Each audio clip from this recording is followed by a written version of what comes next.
ओम नमो भगवते वासुदेवाय नमः। सुनते हैं आगे की कथा।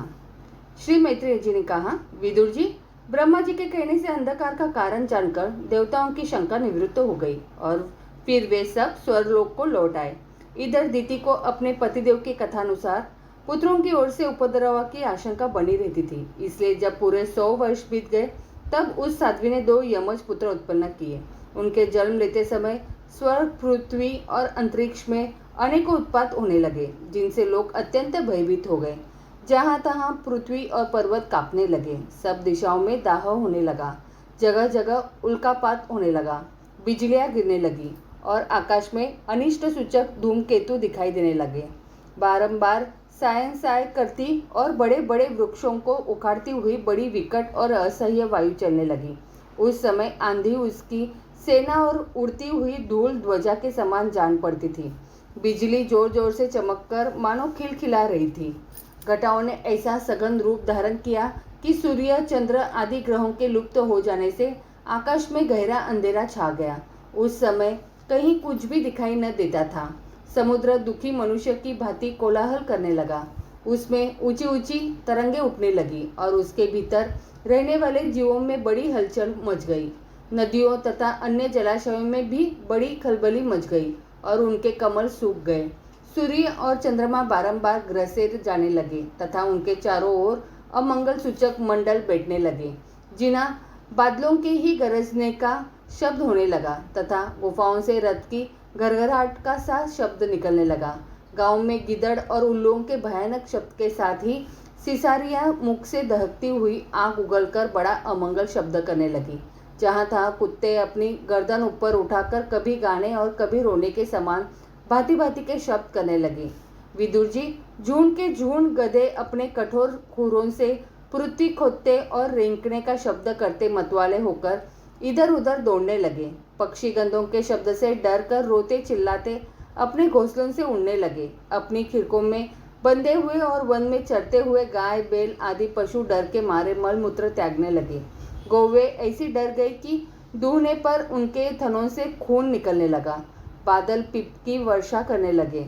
देव मूर्तियों की आंखों से आंसू बहने लगे और आंधी के बिना ही वृक्ष उखड़ उखड़ कर गिरने लगे। शनि, राहु आदि क्रूर ग्रह प्रबल होकर चंद्र, बृहस्पति आदि सौम्य ग्रहों तथा बहुत से नक्षत्रों को लांघ कर वक्र गति से चलने लगे तथा आपस में युद्ध करने लगे। ऐसे ही और भी अनेकों भयंकर उत्पात देखकर सनकादि के सिवा और सब जीव भयभीत हो गए तथा उन उत्पातों का मर्म न जाने कारण उन्होंने यही समझा कि अब संसार का प्रलय होने वाला है। वे दोनों आदि दैत्य जन्म के अनंतर शीघ्र ही अपने फौलाद के समान कठोर शरीरों से बढ़कर महान पर्वतों के सदृश हो गए तथा उनका पूर्व पराक्रम भी प्रकट हो गया। वे इतने ऊंचे थे कि उनके सुवर्णमय मुकुटों का अग्रभाग स्वर्ग को स्पर्श करता था और उनके विशाल शरीरों से सारी दिशाएं आच्छादित हो जाती थी। उनकी भुजाओं में सोने के बाजूबंद चमचमा रहे थे। पृथ्वी पर जो वे एक एक कदम रखते थे उससे भूकंप होने लगता था और जब वे खड़े होते थे तब उनकी जगमगाती हुई चमकीली करधनी से सुशोभित कमर अपने प्रकाश से सूर्य को भी मात करती थी। वे दोनों यमज थे। प्रजापति कश्यप जी ने उनका नामकरण किया। उनमें से जो उनकी वीर्य से दिति के गर्भ में पहले स्थापित हुआ था उसका नाम हिरण्यकशिपु रखा और जो दिति के उदर से पहले निकला वह हिरण्यकश्य नाम से विख्यात हुआ।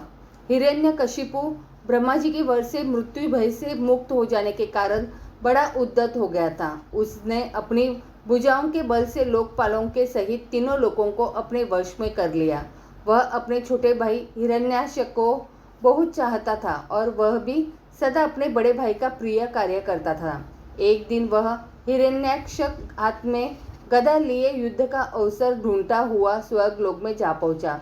उसका वेग बड़ा असह्य था। उसके पैरों में सोने के नुपुरों की झनकार हो रही थी। गले में विजय सूचक माला धारण की हुई थी और कंधे पर विशाल गदा रखी हुई थी। उसके मनोबल, शारीरिक बल तथा ब्रह्मा जी के वरण ने उसे मतवाला कर रखा था। इसलिए वह सर्वथा निर्कुंश और निर्भय हो रहा था। उसे देखकर देवता लोग डर के मारे वैसे ही जहाँ तहाँ छिप गए, जैसे गरुड़ के डर से सांप छिप जाते हैं। जब दैत्यराज हिरण्यक्ष के देखा कि मेरे तेज के सामने बड़े बड़े गर्वीले इंद्रादि देवता भी छिप गए हैं, तब उन्हें अपने सामने न देखकर वह बारंबार भयंकर गर्जना करने लगा। फिर वह महाबली दैत्य वहां से लौटकर जल क्रीड़ा करने के लिए मतवाले हाथी के समान गहरे समुद्र में घुस गया, जिसमें लहरों की बड़ी भयंकर गर्जना हो रही थी। जो ही उसने समुद्र में पैर रखा कि डर के मारे वरुण के सैनिक जलचर जीव हकबका गए और किसी प्रकार की छेड़छाड़ न करने पर भी वे उसकी धाक से ही घबराकर बहुत दूर भाग गए। महाबली हिरण्यक्ष अनेक वर्षों तक समुद्र में ही घूमता और सामने किसी प्रतीक पक्षी को न पाकर बारंबार वायु वेग से उठी हुई उसकी प्रचंड तरंगों पर ही अपने लोहमयी गदा को आजमाता रहा। इस प्रकार घूमते घूमते वह वरुण की राजधानी विभावरीपुर में जा पहुंचा। वहां पाताल लोक के स्वामी जलचर को अधिपति वरुण जी को देखकर उसने उनकी हंसी उड़ाते हुए नीच मनुष्य की भांति प्रणाम किया और कुछ मुस्कुराते हुए व्यंग से कहा, महाराज, मुझे युद्ध की भिक्षा दीजिए। प्रभु, आप तो लोकपालक राजा और बड़े कीर्तिशाली हैं। जो लोग अपने को बाकी वीर समझते थे, उनके वीर्य मर्द को भी आप चूर्ण कर चुके हैं और पहले एक बार आपने संसार के समस्त दैत्य दानवों को जीतकर राजसूय यज्ञ भी किया था। उस मंदोत्मक शत्रु के इस प्रकार बहुत उपहास करने से भगवान वरुण को क्रोध तो बहुत आया, किंतु अपने बुद्धि बल से वे उसे भी पी गए और बदले में उससे कहने लगे, भाई, हमें तो अब युद्ध का कोई चाव नहीं रह गया। भगवान पुराण पुरुष के सिवा हमें और कोई ऐसा दिखता भी नहीं जो तुम जैसे रणकुशल वीर को युद्ध में संतुष्ट कर सके। दैत्यराज, तुम उन्हीं के पास जाओ, वे ही तुम्हारी कामना पूरी करेंगे। तुम जैसे वीर उन्हीं का गुणगान किया करते हैं, वे बड़े वीर हैं। उनके पास पहुंचते ही तुम्हारी सारी शेखी पूरी हो जाएगी और तुम कुत्तों से घिरकर वीर शैया पर शयन करोगे। वे तुम जैसे दुष्टों को मारने और सत्पुरुषों पर कृपा करने के लिए अनेक प्रकार के रूप धारण किया करते हैं। श्री मैत्रेय जी ने कहा, तात, वरुण जी की यह बात सुनकर वह मंदोत्मक दैत्य बड़ा प्रसन्न हुआ। उसने उनके इस कथन पर कि तू उनके हाथ से मारा जाएगा कुछ भी ध्यान नहीं दिया और चट नारद जी से श्री हरि का पता लगाकर रसातल में पहुंच गया। वहां उसने विश्व विजयी वराह भगवान को अपनी दाढ़ों की नोक पर पृथ्वी को ऊपर की ओर ले जाते हुए देखा। वे अपने लाल लाल चमकीले नेत्रों से उसके तेज को हरे लेते थे। उन्हें देखकर वह खिलखिलाकर हंस पड़ा और बोला, अरे, यह जंगली पशु यहाँ जल में कहाँ से आया? फिर वराह जी से कहा, अरे ना समझ, इधर आ, इस पृथ्वी को छोड़ दे। इसे विश्व विधाता ब्रह्मा जी ने हम रसातल वासियों के हवाले कर दिया है। रे सुखरूपधारी सुराधम, मेरे देखते देखते तू इसे लेकर कुशल पूर्वक नहीं जा सकता। तू माया से लुक छिपकर ही दैत्यों को जीत लेता और मार डालता है। क्या इसी से हमारे शत्रुओं ने हमारा नाश कराने के लिए तुझे पाला है?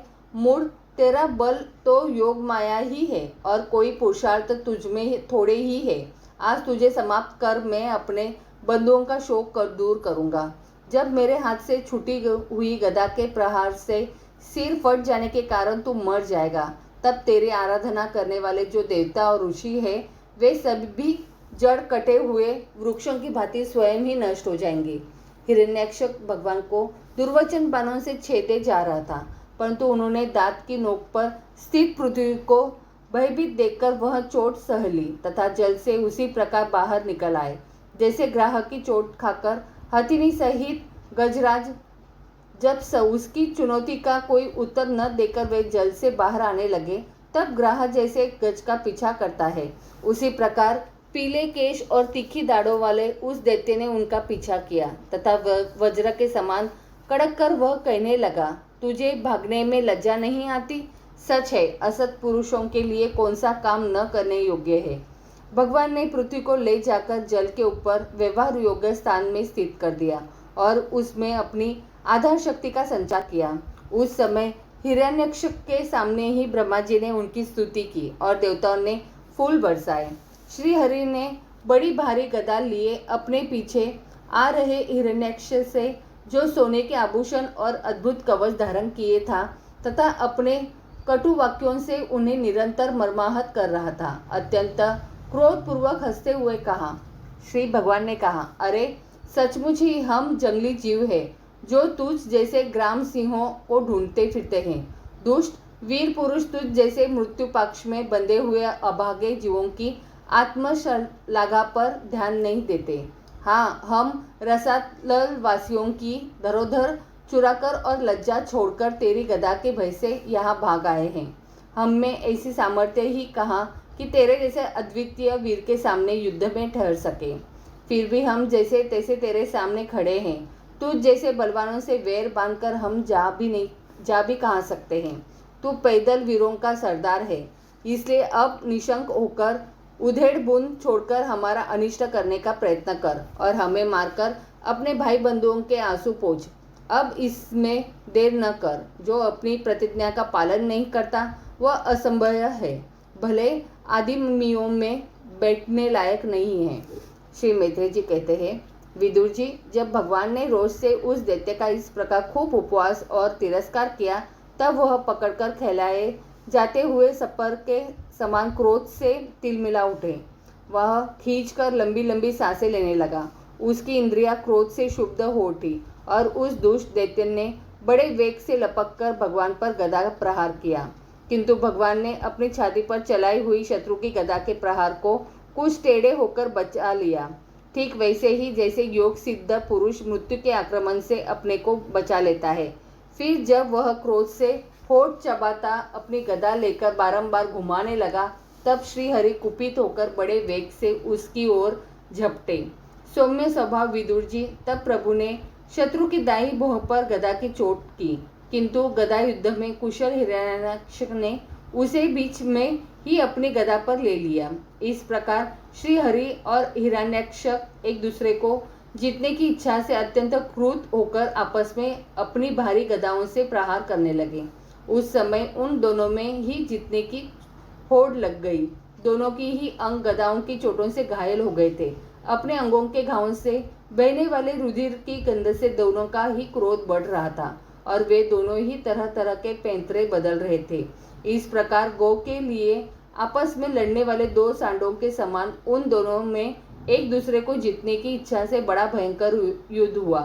विदुर जी, जब इस प्रकार हिरण्यक्ष और माया से वराह रूप धारण करने वाले भगवान यज्ञ मूर्ति पृथ्वी के लिए द्वेष बांधकर युद्ध करने लगे, तब उसे देखने के लिए वहां ऋषियों के सहित ब्रह्मा जी आए। वे हजारों ऋषियों से घिरे हुए थे। जब उन्होंने देखा कि वह दैत्य बड़ा शूरवीर है, उसमें भय का नाम भी नहीं है, वह मुकाबला करने में भी समर्थ है और उसके पराक्रम को चूर्ण करना बड़ा कठिन काम है, तब वे भगवान आदि स्वरूप नारायण से इस प्रकार कहने लगे। श्री ब्रह्मा जी ने कहा, देव, मुझसे वर पाकर यह दुष्ट दैत्य बड़ा प्रबल हो गया है।